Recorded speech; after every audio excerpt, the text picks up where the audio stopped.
Béres Évi vagyok, és saját versemet szeretném elmondani. Búcsú. Kérlek, ne haragudj rám. Hosszú éveken át voltál a társam. Jóban, rosszban kitartottál mellettem, mindig számíthattam rád. Kislány koromban többször volt rád szükségem, mint a többi lányra, barátnőkre, mint bárki másra. Jöhettek az igazi nővé válás évei, borzasztó. Én mindig epekedtem, legtöbbször nem jó helyen.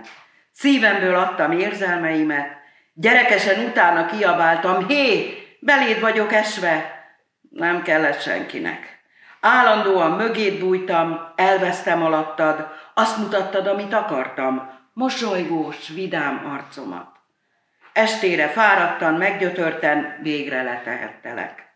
Folytak a könnyeim, fénylő gyöngyszemek. Aztán megtalált valaki, egy időre szögre akasztottalak. Nem tartott sokáig, szögről lekaptalak, újra magamra vontalak. Hosszú éveken át te voltál a sztár. Nélküled semmi se volt jó, nem engedtem, hogy leszakadjál.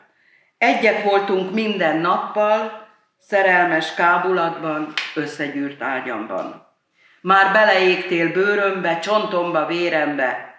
Elérkezett az idő, soha többé sose volt szerető. Rájöttem, micsoda butaság, hogy egyáltalán úgy éreztem, szükségem van rád.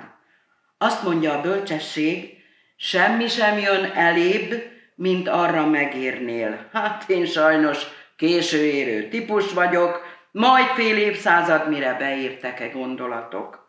Csak egy pár szó még.